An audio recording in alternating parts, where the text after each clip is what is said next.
ये 4 तो भाग गए, अब 24 को लाने की जिम्मेदारी हम तमाम और आप। बहुत सी पार्टी के लोग आकर आपको दौलत देंगे, जरूर लीजिए। तौसीफ आलम साहब मजलिस इत्तेहादुल मुस्लिमीन के उम्मीदवार भी होंगे। मुझे इस बात की पूरी उम्मीद है कि 4 भाग गए थे अपना ईमान बेचकर, ये 4 भाग गए थे, अब इंशाअल्लाह 24 आएंगे इंशाअल्लाह। 4 भागे तो 24 आएंगे, और जिन्होंने इनको भगाया हम तुमको भगाएंगे बिहार में। महाराष्ट्र में शिवसेना के एमएलएस को तोड़ दिया शिंदे ने, तो सबने कहा जमहूरियत का कत्ल हो गया। कर्नाटका में बीजेपी ने कांग्रेस की हुकूमत को तोड़ा तो सबने कहा जमहूरियत का कत्ल हो गया। मध्य प्रदेश में बीजेपी ने कांग्रेस के एमएलए को खरीद लिया तो सबने कहा ये जमहूरियत का कत्ल हो गया। तुमने सीमांचल की जनता के ख्वाबों को चुकनाचूर किया। हमारी लड़ाई सीमांचल की थी और हमेशा रहेगी इंशाअल्लाह। तुमने असदुद्दीन ओवैसी अख्तरुल ईमान की पीठ कर खंजर नहीं घोंपा।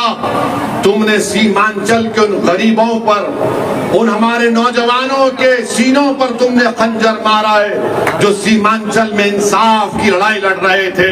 मगर याद रखो ये 4 बुज़दिल थे, ये 4 ज़मीर फरोश थे। तो खरीदने वाला भी ज़मीर फरोश है, खरीदने वाला भी कमजोर है। अरे जो बिकने तैयार थे वो बिक गए, जो नहीं बिके वो तुम्हारे सामने खड़ा है। और जब तक अल्लाह जिंदा रखेगा सीमांचल की लड़ाई हम लड़ते रहेंगे इंशाअल्लाह।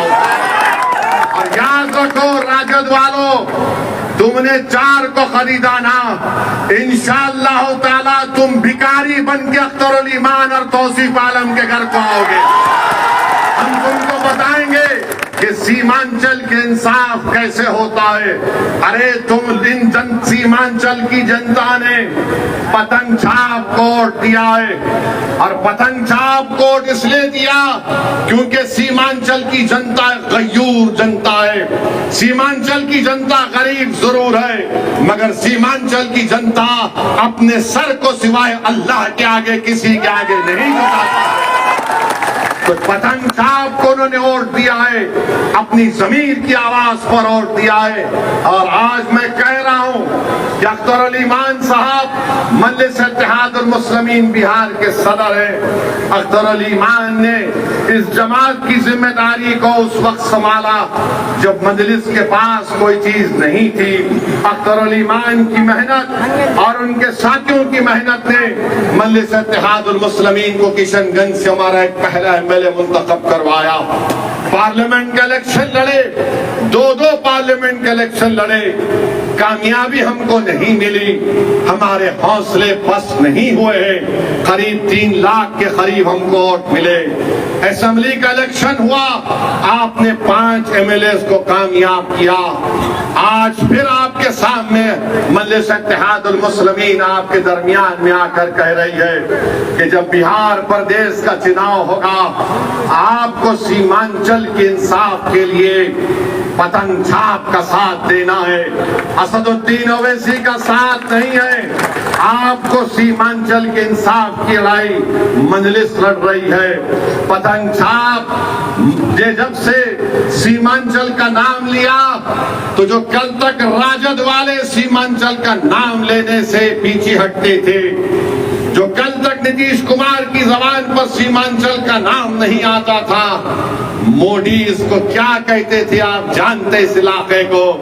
आज पतंग छाप को आपने वोट दिया तो मोदी, नीतीश और राजद के नेताओं के जबान पर सीमांचल आ गया। ये मजलिस की कामयाबी है जो आपने मजलिस का आपने वोट किया था।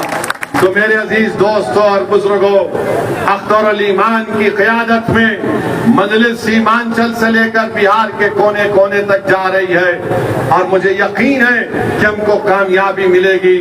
मैं उन तमाम से अपील कर रहा हूं जो आज बेजार हैं, तंग आ चुके हैं इस फिरका परस्ती को देखकर।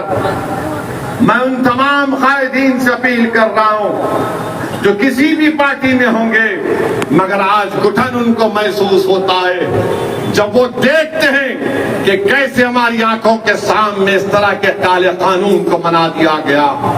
वो ये महसूस करते हैं अपनी जमीन उनको पुकार पुकार कर उनसे कहता है कि वक्त आ चुका है कि बिहार में हम अपनी एक क़यादत को बनाएं। जब यादवों की क़यादत हो सकती है, जब कुशवाहा और कुर्मी की क़यादत हो सकती है, जब अप्रकाश की क़यादत हो सकती है, जब दलित भाई बहनों की सियासी क़यादत हो सकती है, तो क्या गरीब और मजलूमों की क़यादत नहीं बन सकती? मेरे भाई, ये फैसला आपको दोबारा करना है और मैं आपसे अपील कर रहा हूं कि हम अपनी क़यादत को बनाएंगे इंशाअल्लाह ताला, ताकि एक अख्तरुल ईमान आपने देख लिया कि 4 भगोड़े तो भाग गए थे, सीमांचल के लिए एक काम नहीं कर सके, मगर एक अख्तरुल ईमान पूरी बिहार असेंबली के लिए भारी पड़ चुका है।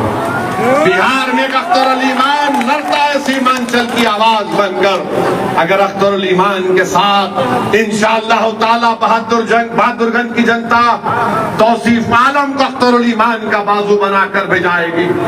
अगर सीमांचल की जनता किशनगंज से मजलिस के उम्मीदवार को अपनी आवाज बनाकर बिहार की विधानसभा में भेजाएगी, अमूर और बैसा की आवाम मजलिस के नुमाइंदे को कामयाब करेगी, कोचा दामन की आवाम अगर अपने इत्तेहाद की ताकत पर और अपनी ताकत की बुनियाद पर आप बिहार में मजलिस के नुमाइंदे को कामयाब करके भेजाएंगे और सीमांचल के मुख्तलिफ चौकी में वहां पर भी आप भेजाएंगे, तो याद रखिए हम सीमांचल से इंसाफ उसी वक्त होगा जब तुम्हारी आवाज होगी। आवाज से मतलब तादाद पार ये आके बोलेंगे वो बी टीम, ये बी टीम ही थी जिसने मोदी के सामने इस वक्त के कानून को फाड़ दिया था। तुम तो ए टीम थे, तुम्हारे मुंह में दही जम चुकी थी, तुम तो कुछ नहीं बोल रहे थे, खाली 1-3 मिनट के लिए बोले और बैठ गए। बी टीम बोलेंगे, फिर बोलेंगे ये वोट का वोट काटने आए हैं, फुला करने आए हैं। मुझे यकीन है कि कुछ काम में नहीं आने वाला है आपकी बात, इंशाअल्लाह ताला कुछ काम में आने वाला नहीं है। कोई भी कुछ कह ले, मेरी आपसे दरख्वास्त ही है कि पतंग छाप को कामयाब करना। और मैंने आपसे वादा किया हूं कि अल्लाह जब तक मुझे जिंदा रखेगा मैं हमेशा सीमांचल की बात करता आया हूं। मेरे जिस्म का एक हिस्सा इस बात को मुझसे पुकार कर कहता है कि सीमांचल से इंसाफ होगा तो बिहार तरक्की करेगा, भारत मजबूत होगा। सीमांचल को मजबूत करना हर एतबार से ये लड़ाई मजलिस इत्तेहाद मुस्लिमीन लड़ रही है। तो मेरी आपसे गुजारिश है, ये 4 तो भाग गए, अब 24 को लाने की जिम्मेदारी हम तमाम और आपकी इंशाअल्लाह होगा। तो मेरे अजीज दोस्तों और बुजुर्गों, अभी तो पहला एक जलसा हुआ है, इंशाअल्लाह ताला इसके बाद सीमांचल के मुख्तलिफ विधानसभा में मजलिस इत्तेहाद अल मुस्लिमीन के जलसे होंगे। मगर आज बहादुरगंज की इस मुबारक सरजमीन से हमने बिहार के चुनाव का एक बिगल बजा चुके हैं और इंशाअल्लाह ताला मुझे यकीन है कि आपके इत्तेहाद, आपकी कौमी तड़प और आपकी जज्बात के ऊपर दोबारा मजलिस इत्तेहाद और मुस्लिमीन को एक बड़ी तादाद में यहाँ से हमारे विधायक कामयाब होंगे और आपको पहले से ज्यादा आगे बढ़कर मजलिस को मजबूत करना है। और आप याद रखिए कि बहुत सी पार्टियां आएंगे, बहुत सी पार्टी के लोग आकर आपको दौलत देंगे, जरूर लीजिए, छोड़िए मत, छोड़िए मत, जरूर लीजिए, जितना देंगे लीजिए, मगर वोट पतंग छाप को पड़ेगा, वोट पड़ेगा पतंग छाप को। तो तुम दौलत अगर समझ रहे हो दौलत पाओगे, नहीं काम में आएगा आपकी बात। ये बाशऊर जनता है, ये जनता देख चुकी है कि कौन बेबाक होकर जालिमों के खिलाफ आवाज उठाता है? कौन हमारी मस्जिदों की हिफाजत